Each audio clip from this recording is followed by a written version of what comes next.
Bentuklah hatiku jadi sepertimu.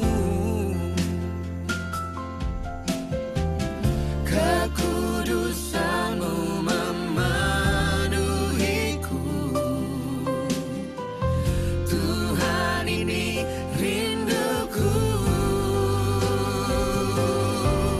Ubah hatiku seperti hatimu.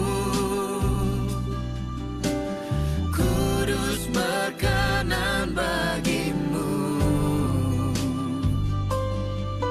Bagaikan emas yang murni, bentuk hatiku selalu.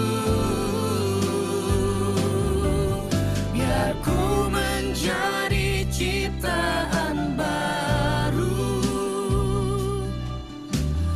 bebas dari semua yang jahat. Serupa dengan gambarmu, sucikan ku, kuduskan hatiku, Tuhan.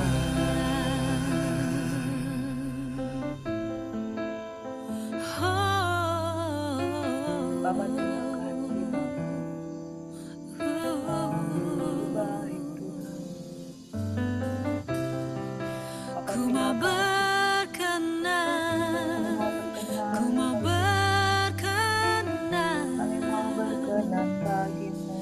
bagimu Tuhan. Berkenan, ku mau berkenan. Bapa, kami mau berkenan bagimu. Dengan segenap jiwa, dengan segenap kuat, dengan segenap batin kami menyembah Allah yang kudus. Kami mau mempersembahkan hidup kami Tuhan. Haleluya Yesus. Bapa, kami mau mempersembahkan hidup kami sebagai persembahan yang kudus. Persembahan yang berkenan itu adalah ibadah kami yang sejati. Kami mau mempersembahkan hati kami, pikiran kami, kehendak kami, perbuatan kami hanya untuk menyenangkan hati. Menyenangkan hati Tuhan. Itulah yang menjadi kerinduan kami Bapa. Bapa, kami rindu Tuhan. Jika kami mengenal Engkau Tuhan, ada hal-hal yang luar biasa yang menunjukkan bahwa sungguh Engkau layak untuk disembah. Dan Tuhan Yesus, ketika kami menyembah Engkau, persembahan kami tidak pernah sia-sia Bapa. Sebab mengenal yang Maha Kudus adalah pengertian. Takut akan Tuhan ada dalam kehidupan kami. Dan mengenal yang Maha Kudus adalah kekuatan dalam hidup kami. Bapa, terima kasih Tuhan. Kami mau menyerahkan kehidupan kami sepanjang pagi hari ini ke dalam tangan Tuhan. Materaikan Roh Kudus sebagai jaminan untuk keselamatan dalam kehidupan kami. Biarlah kami mengerjakan keselamatan kami dengan takut dan gentar, sehingga kami menjadi gereja yang mengalami pengangkatan Tuhan.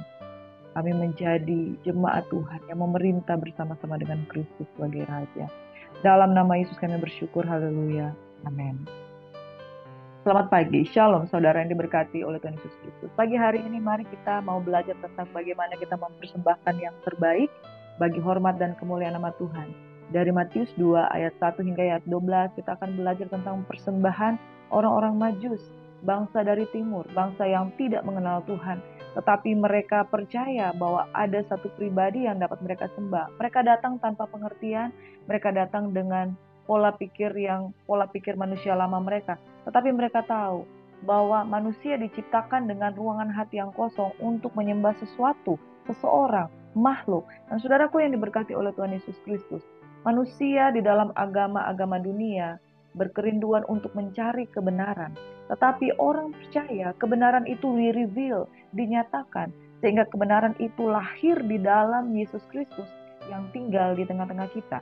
Dan saudaraku yang diberkati, seluruh umat ciptaan Tuhan mengetahui ada satu pribadi yang layak untuk disembah. Orang-orang Majus ini tidak tahu siapa itu Yesus. Orang-orang Majus ini tidak tahu tentang juru selamat, tetapi orang-orang Majus ini mengenal di dalam ilmu perbintangan mereka bahwa ada satu pribadi yang lahir, yang layak untuk disembah. Dan saudara, mereka dengan tanpa pengenalan, mereka mempersembahkan persembahan yang terbaik. Bagaimana dengan saudara dan saya? Kita yang sudah mengenal Allah atau kita yang sedang belajar untuk mengenal Tuhan, tidakkah Dia layak untuk menerima persembahan yang terbaik dari kita? Matius 2 ayat 1 dan 2 berkata seperti ini.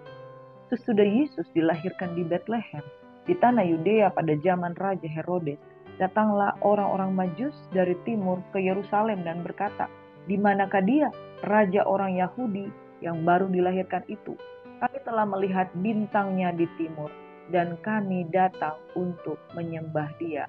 Bapak, Ibu, Saudara yang diberkati oleh Tuhan Yesus Kristus. Bahkan orang Majus pun mempercayai dari ilmu perbintangan mereka bahwa ada satu raja yang kemudian mereka tidak tahu bahwa itu adalah Yesus.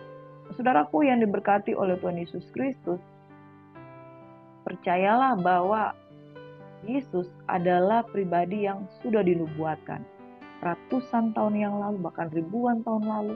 Bahkan ketika di dalam kitab Kejadian 3, ketika Adam dan Hawa jatuh di dalam dosa, nubuatan tentang keturunan dari perempuan itu akan meremukkan kepala dari ular itu, saudaraku yang diberkati oleh Tuhan Yesus Kristus. Itu sudah digambarkan tentang Yesus yang akan menjadi juru selamat dunia ini, saudara. Nah, saudaraku yang diberkati oleh Tuhan Yesus Kristus, mari kita akan belajar tentang persembahan orang Majus.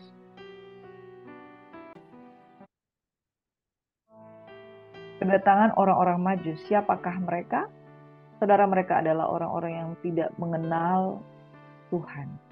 Tapi mereka mempercayai dan mereka tahu tentang nubuatan tentang Yesus, dan tanpa pengertian mereka datang membawa persembahan. Kita pagi hari ini akan belajar tentang persembahan yang berkenan dari sudut pandang orang Majus, dari sudut pandang kelahiran Tuhan Yesus Kristus dari Matius 2 ayat 1 hingga ayat yang ke-12. Sesudah Yesus dilahirkan di Betlehem di tanah Yudea pada zaman Raja Herodes, datanglah orang-orang Majus dari timur ke Yerusalem dan bertanya-tanya, "Di manakah dia, raja orang Yahudi yang baru dilahirkan itu? Kami telah melihat bintangnya di timur dan kami datang untuk menyembah dia." Ketika Raja Herodes mendengar hal itu, terkejutlah ia beserta seluruh Yerusalem. Maka dikumpulkannya semua imam kepala dan ahli Taurat, bangsa Yahudi. Lalu dimintanya keterangan dari mereka di mana Mesias akan dilahirkan. Mereka berkata kepadanya, "Di Betlehem di tanah Yudea, karena demikianlah ada tertulis dalam kitab Nabi, dan engkau Betlehem tanah Yehuda, engkau sekali-kali bukanlah yang terkecil di antara mereka yang memerintah Yehuda, karena daripada mula akan bangkit seorang pemimpin yang akan menggembalakan umatku Israel." Lalu dengan diam-diam Herodes memanggil orang-orang Majus itu dan dengan teliti bertanya kepada mereka bila mana bintang itu nampak. Kemudian ia menyuruh mereka ke Betlehem, katanya, "Pergilah dan selidikilah dengan seksama hal-hal mengenai anak itu, dan segera sesudah kamu menemukan dia, kabarkanlah kepadaku supaya aku pun datang menyembah dia." Setelah mendengar kata-kata raja itu, berangkatlah mereka, dan lihatlah bintang yang mereka lihat di timur itu mendahului mereka hingga tiba dan berhenti di atas tempat di mana anak itu berada. Ketika mereka melihat bintang itu, sangat bersukacitalah mereka. Maka masuklah mereka ke dalam rumah itu dan melihat anak itu bersama Maria, ibunya, lalu sujud menyembah dia. Mereka pun membuka tempat harta bendanya dan mempersembahkan persembahan kepadanya, yaitu emas, kemenyan, dan mur. Dan karena diperingatkan di dalam mimpi supaya jangan kembali kepada Herodes, maka pulanglah mereka ke negerinya melalui jalan lain. Saudaraku yang diberkati oleh Tuhan Yesus Kristus, kalau kita mendengar kisah-kisah Natal tentang orang Majus, biasanya digambarkan orang Majus itu ada 3. Kenapa 3 orang? Karena mereka dilambangkan dengan 3 pemberian, yaitu emas, kemenyan, dan mur. Pada kebenarannya mereka bukan cuma 3 orang, biasanya mereka berjalan 12 orang atau mungkin lebih, kita tidak tahu saudara, tetapi bukan hanya 3 orang. Saudaraku yang diberkati oleh Tuhan Yesus Kristus, orang-orang Majus ini berkata di dalam ayat yang ke-12, ya saudara, dia berkata ayat yang kedua, dan bertanya-tanya, "Di manakah dia, raja orang Yahudi yang baru dilahirkan itu? Kami telah melihat bintangnya di timur dan kami datang untuk menyembah dia." Yang pertama saudara, ketika mereka bertanya di manakah dia, saudara, Ketika mereka bertanya di manakan dia, mereka menyebutnya sebagai raja orang Yahudi. Jadi saudaraku yang diberkati, orang-orang Majus yang dari timur ini, mereka mendapatkan satu ilmu perbintangan, satu ilmu untuk mempelajari kitab nubuat, dan mungkin mereka juga mempelajari tentang nubuatan yang justru dipercayai oleh bangsa Yahudi. Itu sebabnya firman Tuhan katakan, mereka telah menjadi keras hatinya, mata mereka menjadi buta dan tidak bisa melihat keselamatan yang lahir di tengah-tengah bangsa Yahudi itu sendiri. Ketika orang Majus itu datang, mereka bertanya, di manakah dia raja orang Yahudi? Mereka bertanya kepada Raja Herodes, dan kemudian Raja Herodes itu diam di Yudea, dia diam di Yerusalem, tetapi mereka tidak tahu tentang lahirnya sang raja orang Yahudi, yaitu Yesus Kristus. Dan ayat yang ketiga, ketika Raja Herodes mendengar hal itu, terkejutlah ia beserta seluruh Yerusalem.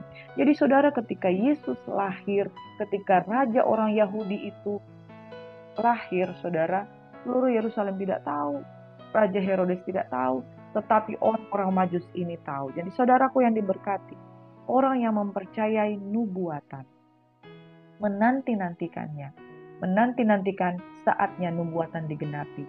Beberapa hari yang lalu saya mengupas tentang kitab Wahyu, dan firman Tuhan katakan, berbahagialah mereka yang percaya kepada nubuatan.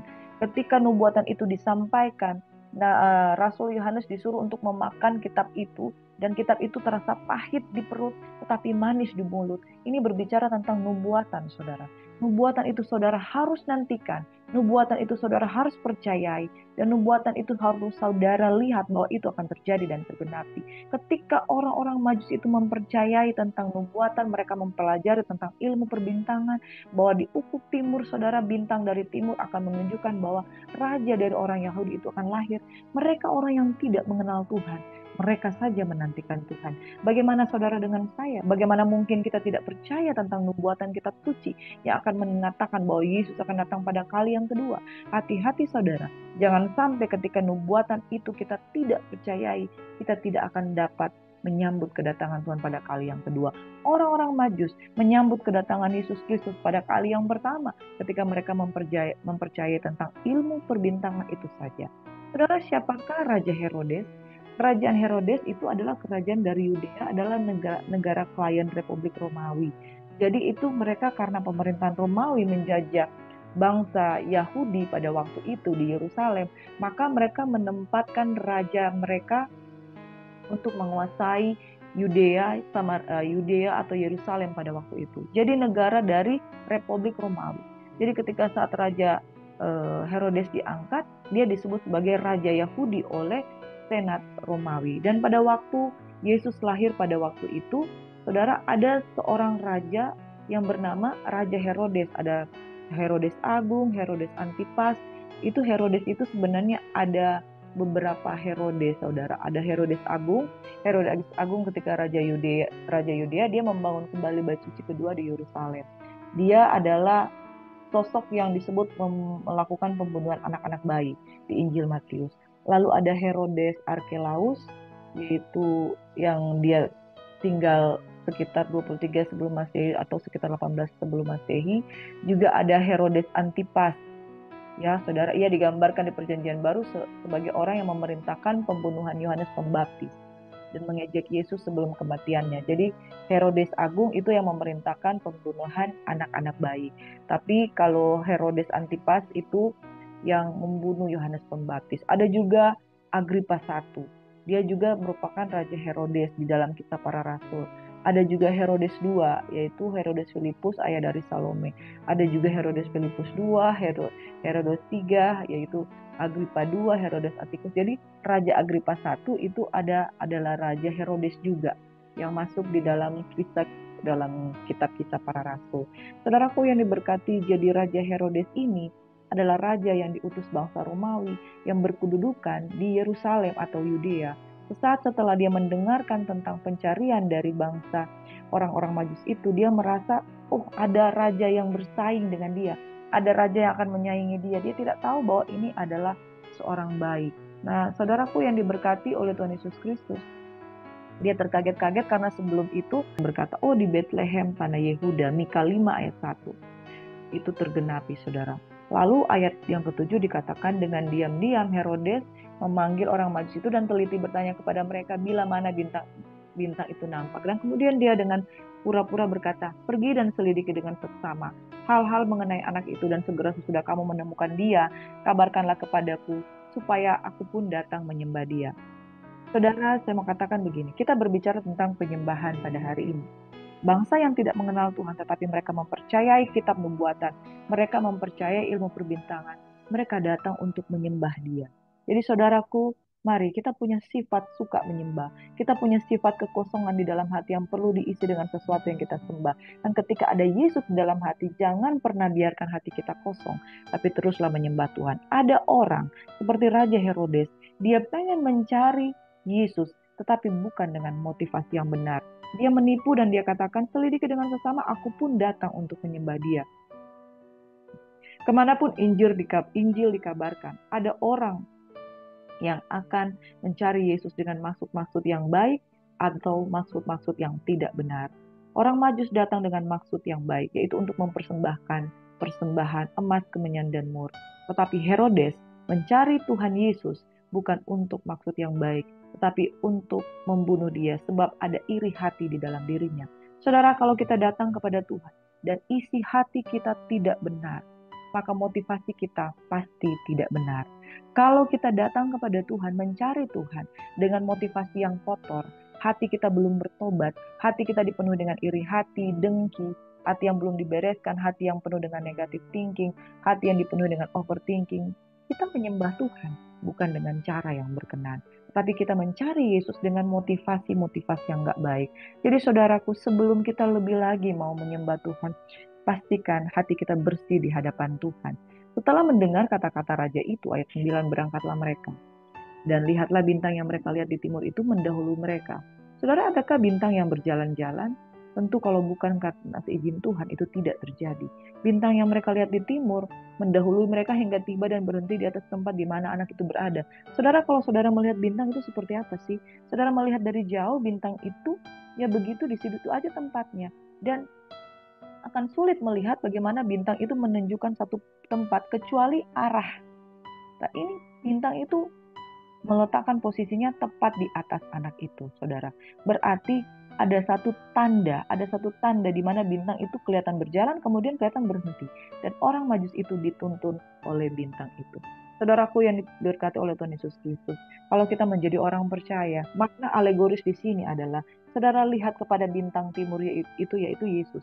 Yesus di dalam kitab Wahyu disebut sebagai bintang timur, bukan bintang yang jatuh, tetapi bintang timur yang memimpin kita kepada kebenaran. Kalau mata kita tertuju kepada Yesus, maka penyembahan kita pun akan menjadi penyembahan yang benar. Ketika mereka melihat bintang itu, sangat bersukacitalah mereka. Maka masuklah mereka ke dalam rumah itu dan melihat anak itu bersama Maria ibunya, lalu sujud menyembah dia. Mereka pun membuka tempat harta bendanya dan mempersembahkan persembahan kepadanya, yaitu emas, kemenyan, dan mur. Dan karena diperingatkan dalam mimpi supaya jangan kembali kepada Herodes, maka pulanglah mereka ke negerinya melalui jalan yang lain. Saudara, seseorang yang tidak mengenal Tuhan, tetapi mereka percaya bahwa pribadi ini layak untuk disembah.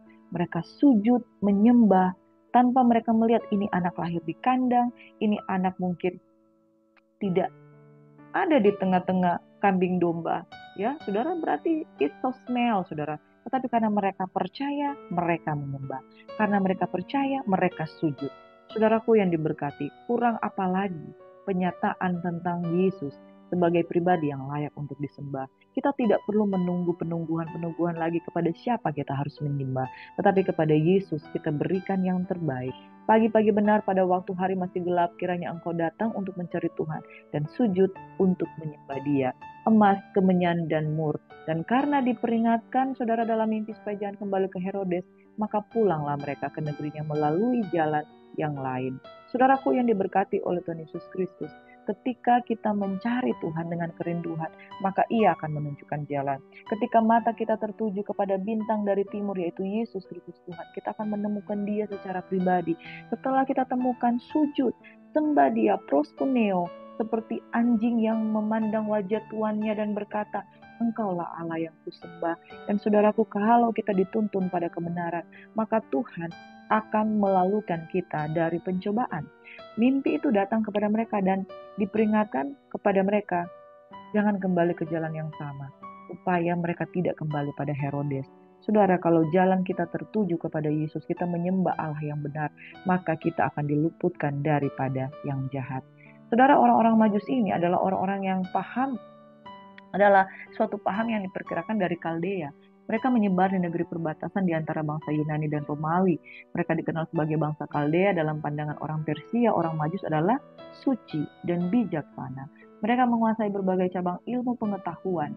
Mereka memiliki banyak filsafat ya saudara. Dalam tradisi orang Kristen, orang Majus atau orang bijak, juga raja-raja dari timur, sering dianggap sebagai orang dari kerajaan Media.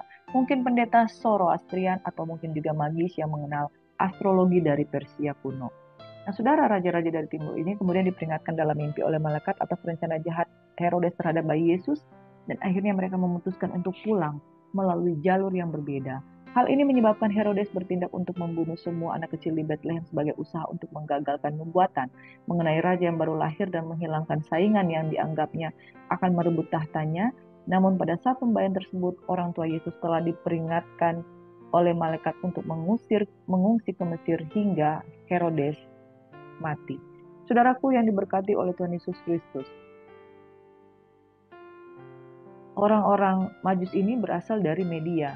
Kita tahu bahwa ada Raja Kores yang berasal dari Media Persia yang mengizinkan bangsa Yehuda untuk kembali membangun bait suci pada zaman Nehemia dan pada zaman Esra. Dan saudaraku yang diberkati, di istana Media itu banyak, Media Persia itu banyak tulisan-tulisan yang juga menuliskan tentang bangsa Yahudi ini.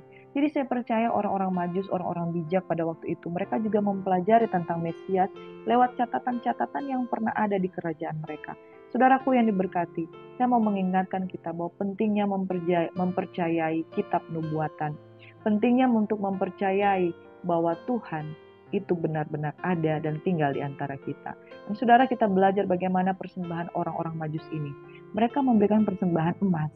Emas itu mereka melambangkan simbol mereka menghargai bayi Yesus yang akan menjadi raja yang agung. Siapa sih yang ketika bayi itu lahir, ketika memberikan mereka hadiah itu diberikan emas?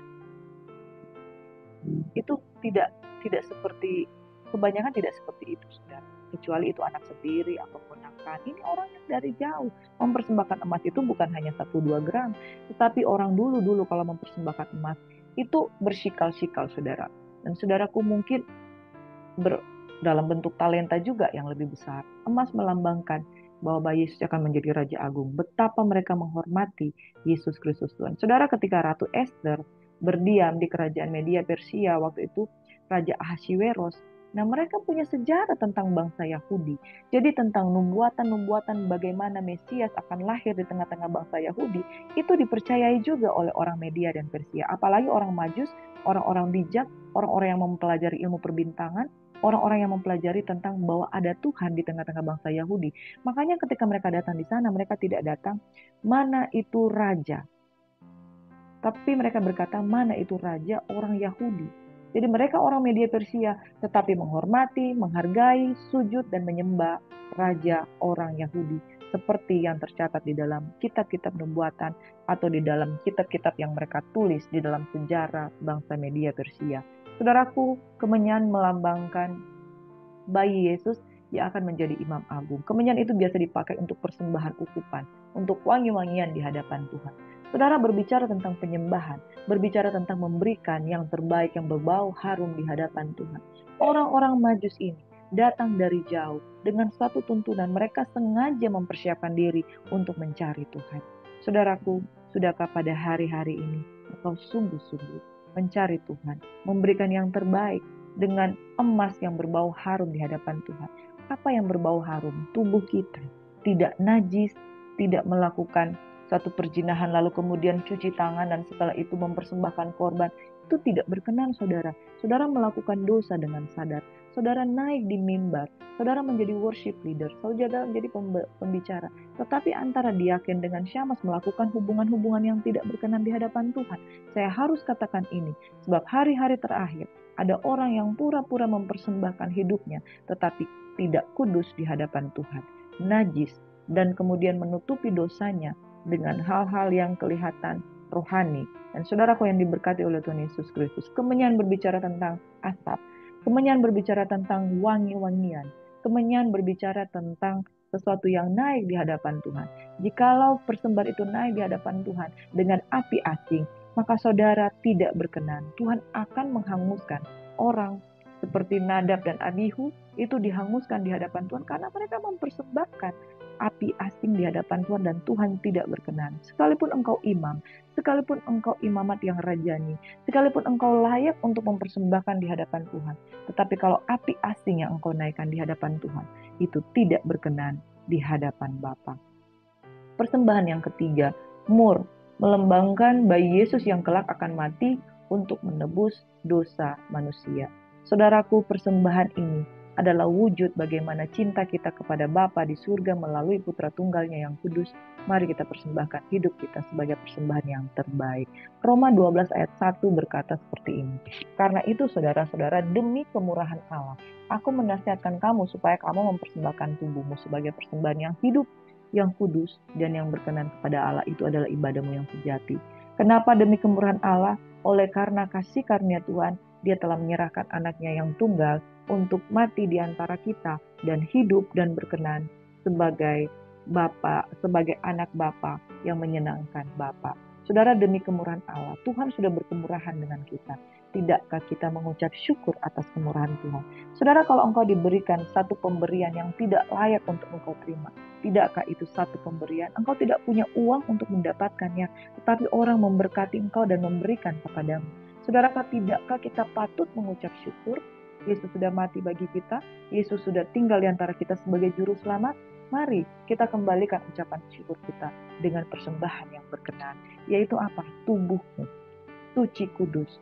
Jangan najiskan tubuhmu dengan percabulan. Dan kemudian dengan percabulan itu engkau menutupi keadaanmu dan engkau memberikan persembahan di hadapan Tuhan. Tubuhmu adalah bait Roh Kudus. Iblis datang untuk menajiskan tubuhmu. Iblis datang untuk menajiskan tubuhmu dengan tayangan-tayangan yang penuh dengan pornografi. Lalu engkau terjebak dengan ikatan pornografi dan kemudian engkau tidak mempersembahkan yang terbaik kepada Tuhan. Saudaraku, tubuh itu adalah persembahan yang terbaik. Orang-orang Majus mempersembahkan emas, kemenyan, dan mur. Dari penafsiran yang sudah kita pelajari tadi, itu adalah persembahan yang terbaik. Tapi dengan persembahan yang terbaik itu, ada persembahan yang jauh lebih baik. Mungkin bisa dikatakan itu sangat berharga, tapi kita nggak mengeluarkan uang. Tubuh itu hidup, tidak mengeluarkan uang, karena Tuhan berikan kehidupan itu, nafas itu secara cuma-cuma. Kalau emas, saudara harus mengumpulkan harta. Kalau kemenyan, saudara harus mengumpulkan asap-asap yang berbau wangi. Tapi tubuh ini adalah tubuh yang oleh karena kemurahan Tuhan, makanya dijaga dengan baik. Jangan persembahkan tubuh yang cabul. Jangan persembahkan tubuh yang penuh dengan dusta. Jangan persembahkan tubuh yang bersungut-sungut. Jangan persembahkan tubuh yang tidak kudus di hadapan Tuhan. Jangan persembahkan tubuh yang ketika kita melayani Tuhan, kita tidak sungguh-sungguh. Firman Tuhan katakan mata Tuhan menjelajah seluruh bumi untuk mencari orang yang bersungguh-sungguh hati kepada Dia untuk melimpahkan kekuatannya kepada Dia. Saudaraku yang diberkati, sudahkah tubuh kita kudus di hadapan Tuhan? Jangan najiskan tubuhmu dengan percabulan. Jangan najiskan tubuhmu dengan perzinahan. Jangan najiskan tubuhmu dengan rupa-rupa kecemaran, ya. Perbuatan daging telah nyata, kecemaran, hawa nafsu, penyembahan berhala, sihir, tenung, perseteruan, perselisihan, iri hati dan dengki, ya. Kalau hati kita penuh dengan kedengkian, kita datang kepada Tuhan bawa persembahan, itu tidak berkenan, itu tidak memberikan persembahan seperti bau kemenyan yang harum dan naik di hadapan Tuhan. Saudara, persembahkan hidupmu sebagai persembahan yang kudus dan berkenan di hadapan Tuhan. Itu adalah ibadah yang sejati. Kalau engkau tinggal di dalam dosa percabulan, itu sangat-sangat tidak berkenan di hadapan Tuhan. Itu najis di hadapan Tuhan. Mari kuduskan tubuhmu, kuduskan hatimu, kuduskan motivasimu, bukan mencari Tuhan karena keinginan daging. Saudaraku, inilah yang menjadi kerinduan kita, belajar dari orang Majus yang tidak mengenal Tuhan, tetapi mempercayai nubuatan, mempercayai ilmu perbintangan yang tertuju kepada Kristus. Mereka adalah orang-orang dari media Persia, mereka adalah orang-orang yang mencari Tuhan, dan mereka mengeluarkan upaya, harta, benda mereka, bahkan persembahan yang terbaik. Mereka pilih dari apa yang terbaik kepada mereka, mereka berikan kepada Tuhan. Saudara, jangan berikan yang sisa-sisa kepada Tuhan, tapi berikan yang terbaik untuk kemuliaan Tuhan. Mari berdoa. Izinkan kami Tuhan, mohon ampun atas segala salah dan dosa kami. Kalau Engkau dapati kami, tubuh kami najis, tubuh kami tidak berkenan. Ada roh sihir, tenung, penyembahan berhala, percabulan, hawa nafsu, iri hati, dengki, perselisihan dalam tubuh jasmani kami, pikiran-pikiran yang tidak kudus. Bapa, Engkau memberkati pikiran kami, Engkau memberkati motivasi hati kami, Engkau memberkati iri hati tidak ada dalam kami, Engkau memberkati perselisihan dan rupa-rupa kecemaran, rupa-rupa maki-makian di dalam mulut kami tidak ada Bapa. Kami rindu kami diampuni, kami rindu kami dipulihkan, kami rindu kami dikuduskan, kami rindu persembahan tubuh kami, persembahan yang kudus di hadapan Tuhan. Kami rindu kami tidak berkata-kata kotor, kami rindu Tuhan kami tidak berkata-kata cabul, kami rindu pikiran kami tidak berpikiran cabul, kami rindu pikiran kami tidak berpikiran selingkuh, kami rindu pikiran kami tidak berpikiran zina, kami rindu pikiran kami tidak berpikir hal-hal yang jahat, yang mencelakakan orang lain. Kami rindu kami tidak memiliki motivasi untuk merebut harta orang, membunuh, mencuri, bahkan mendustai. Bapa, kami rindu persembahkan tubuh kami, kudus tidak bercacat celah. Ampuni segala salah dan dosa kami. Engkau dapati Tuhan, tubuh kami cemar, tubuh kami penuh dengan hawa nafsu, tubuh kami penuh dengan kemarahan, tubuh kami penuh dengan ingin balas dendam, tubuh kami penuh dengan sakit penyakit, sakit hati Bapa. Ampuni kepahitan hati kami dan berikan kami hati yang bersuka cita. Orang-orang Majus itu ketika mereka melihat Yesus yang lahir di palungan, mereka bersuka cita. Dan kami rindu Bapa di surga, kami juga menemukan Tuhan dan hati kami bersuka cita. Bapa, di dalam nama Yesus, kami berdoa dan mengucap syukur. Sambut berkat-berkat-Mu pada pagi hari ini. Kami dipulihkan hati, pikiran, perbuatan, kelalaian kami Tuhan diampuni. Perbuatan kami diampuni, kami menyembah Engkau dengan tubuh yang berkenan, dengan hati yang berkenan. Di dalam nama Yesus kami terima pengurapan baru saat kami mohon ampun. Engkau memulihkan keadaan kami dan kami bersuka cita oleh karena Yesus lahir dalam hati kami. Dalam nama Yesus kami berdoa dan mengucap syukur. Amin. Shalom, Tuhan memberkati and God bless you.